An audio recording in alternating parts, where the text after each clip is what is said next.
আসসালামু আলাইকুম everyone, welcome to Dhaka ইউনিভার্সিটির ডে ভ্লগ।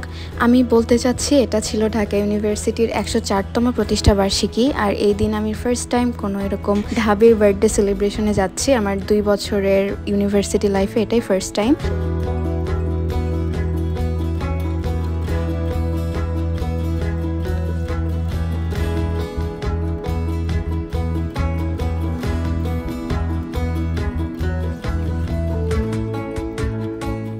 আমরা আসলে হল থেকে যাচ্ছিলাম, তাই হলের পক্ষ থেকে আমাদেরকে এই যে কালারফুল বেলুন, ঘূর্ণি, আরও চকলেট, হ্যানত্যান এগুলো দেওয়া হয়। আর আমরা এটা নিয়ে খুবই হ্যাপি হয়েছি, একদম বাচ্চাকালের র্যালিতে যাওয়ার মতো অবস্থা।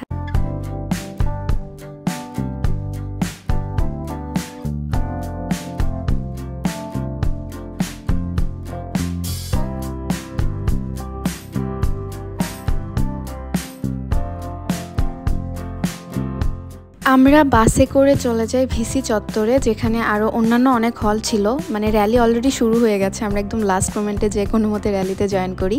আর এই যে আমাদেরকে ক্যাপ দেওয়া হয়, যেটা খুবই সুন্দর, 104তম প্রতিষ্ঠা বার্ষিকী লেখা। র্যালি করতেছি বহু বছর পরে বেলুন সহ। র্যালি করতে করতে আমরা টিএসসিতে চলে আসি। ইট ওয়াজ লিটারালি 2 মিনিটের ডিস্টেন্স। তো আমরা খুবই তাড়াতাড়ি চলে আসি। আর এখানে অলরেডি প্রোগ্রাম শুরু হয়ে গেছে, কারণ আমরা লেট ছিলাম।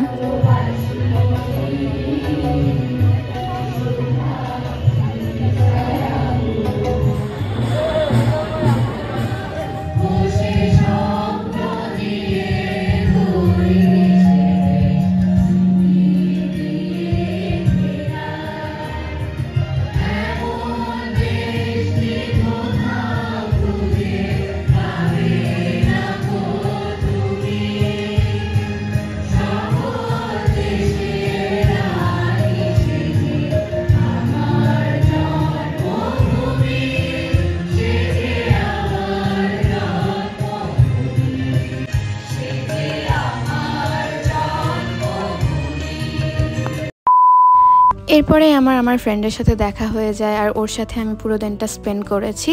তো যাই হোক, এখানে তোমরা দেখতে পারতেছো অনেক হল, অনেক ডিপার্টমেন্ট থেকে র্যালি আসছে, সেগুলোর পতাকা, ব্যানার সব কিছু। আর এইখানে মেইনলি কেকের প্রিপারেশন নেওয়া হচ্ছিল। এটা 105 পাউন্ডের কেক ছিল, যেটার সাইজ বিশাল বড়। কেকের ছবি তো দূরের কথা, ওর কাছাকাছি যাওয়ারও সুযোগ পাচ্ছিলাম না, কারণ ওখানে এত বেশি রিপোর্টার আর এত বেশি মানুষ।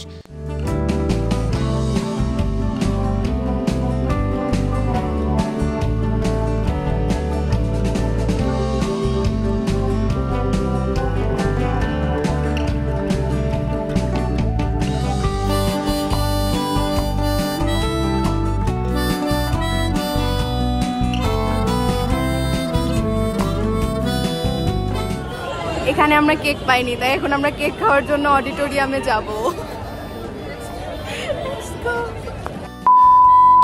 এরপর আমরা চলে যাই টিএসসির ভেতরে। আর এখানকার অডিটোরিয়ামেই মেইনলি হবে আলোচনা সভা।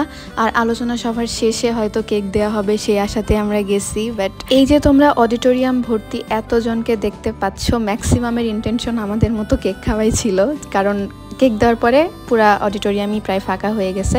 তো যাই হোক, এখানে আমাদের একটা লিফলেট দেওয়া হয়। আর মেইনলি এই যে স্মরণিকা, এটা মোড়ক উন্মোচন হয়, কিন্তু এটা আমরা পাইনি, কারণ আমরা শেষের দিকে বসছি আর শেষ হয়ে গেছিলো। তো যাই হোক, ভেতরে ভাষণ হচ্ছিল, তাই আমরা একটু বাইরে আসি ছবি তোলার জন্য। আর ছবি তুলতে তুলতে আমরা খেয়াল করি যে মানুষজন সব বের হয়ে যাচ্ছে, মানে কেক দেওয়া হয়ে গেছে আর কি। কেক খাওয়ার জন্য এতক্ষণ ভাষণ শুনলাম আমরা, পরে পরে 2 মিনিটের জন্য বের হয়েছি ছবি তুলতে, তখনই কেক দিছে। আর আমরা দুইজন মিলে একটা পাইছি, কেক নাই। এই যে এইখানে কেক কাটা হচ্ছিল, এখানেও কেক নাই। কেক একদমই নাই, শেষ। তো প্রোগ্রাম শেষে আমি আমার হলে চলে আসি এই যে শাটলে চড়ে। আর আমি এটা ফার্স্ট টাইম চড়লাম এই মিনি শাটলে, যেটা খুবই সুন্দর। আমার কাছে এক্সপিরিয়েন্সটা খুবই ভালো লেগেছে। মানে টিএসসি থেকে কার্জন হলে আমার ভাড়া লেগেছে 10 টাকা, যেটা খুবই কনভিনিয়েন্ট। আর কার্জনে এসে আমার মনে হলো তোমাদেরকে একটু কার্জন হল দেখাই, কারণ এই যে দেখতে পাচ্ছ দিনের বেলা কার্জন, এটা আসলে অনেক ঝাড়বাতি দিয়ে সাজানো হয়েছে, যেটা রাতের বেলা দেখা যাবে।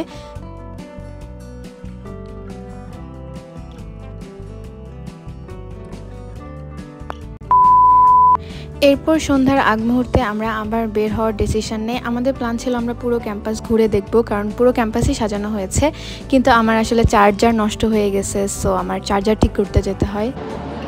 চার্জার ঠিক করতে যাচ্ছি বন্ধুরা। এই যে আমার চার্জারের করুণ অবস্থা, ডিউ দিবস আমার চার্জারের উপর দিয়ে যাচ্ছে, কি আর বলবো।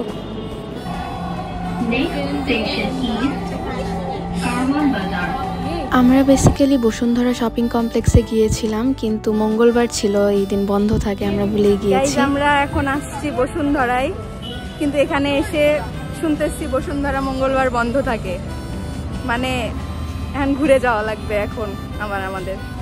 তাহলে এখন চার্জারের কি হবে আমি জানি না।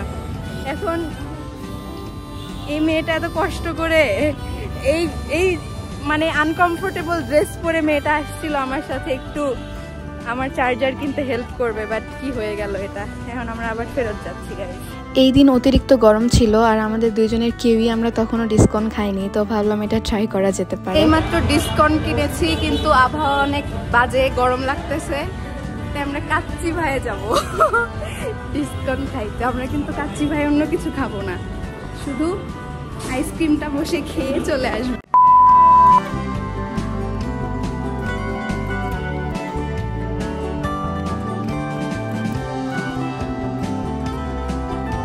এই আইসক্রিমের শুরুতে যে একটা ডার্ক চকলেটের লেয়ার থাকে, ওইটা ছাড়া পুরোটা মোটামুটি সেমই লাগছে খাইতে আমার।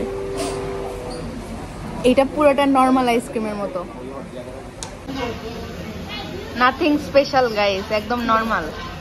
ফাইনালি লাস্টের পার্টে চলে এসেছি। এটার জন্য নাকি মানুষ খুন করে ফেলতেছে আরেকজনকে, তো আমরা এখন এটা খেয়ে তারপরে রিভিউ দিব গাইস। চকলেটটা পুরা হচ্ছে একদম কি বলবো, শক্ত শক্ত, ওটা একদম মেল্টেড। আমি বুঝতেছি না, আমার সাথে স্ক্যাম হয়েছে গাইস, এটার বিচার চাই আমি। লাস্টলি মেল্টেড চকলেট পাওয়া গেছে, কিন্তু এটা কে কত দেওয়া উচিত আমি বুঝতেছি না। আচ্ছা, তোমাদের এই আইসক্রিমটা কেমন লেগেছে কমেন্টে জানাও। ফাইনালি একটা আনসাকসেসফুল মিশনের পরে আমরা এখন কার্জনে যাচ্ছি, কারণ কার্জন অনেক সুন্দর করে সাজানো হয়েছে। আমরা কার্জনে চলে আসছি, কার্জনে বিয়ে লাগছে এখন। কার্জন পুরাটা সাজানো হয়েছে রং বেরঙের ইয়ে দিয়ে। এখন আমরা কার্জন দেখবো, কার্জনের ছবি তুলবো। সবাই সেজে গুজে আসছে এখানে, সবাই সেজে গুজে শাড়ি পরে আসছে, আর আমরা কি পরে আছি এটা। এই কার্জন হল এখন দেখতে এত সুন্দর লাগতেছে, এত সুন্দর লাগতেছে। আমরা একদম সামনে বসে আছি, ভেনু মনে হচ্ছে, একটা ওয়েডিং মনে হচ্ছে। বিয়ে বাড়ি তো একদম বিয়ে বাড়ির লেভেলও শেষ। এটা মানে একদম থাকে না যে প্যালেসে বিয়ে হচ্ছে, রাজকীয় বিয়ে, তখন পুরো প্যালেস সাজাইছে, সেরকম লাগতেছে। মানে just look at the gate, এটা মনে হচ্ছে পুরো বিয়ের গেট। এই যে এটা পুরো বিয়ের গেট, আমি দেখতেছি, ওয়াও ভালো লাগতেছে আসলে। যদিও আমাদের একটু ইচ্ছা করতেছিল না কোনো রকমের ছবি ভিডিও তোলার, কিন্তু তাও আমি এখানে এসে একটা ছবি তুলেছি, ভিডিও করেছি। আর লাস্টলি তোমাদেরকে কার্জনটা আরেকবার দেখিয়ে দিই। এটাই, বেশি ভিডিও করার এনার্জি আমার ছিল না। That's it for today's video, by.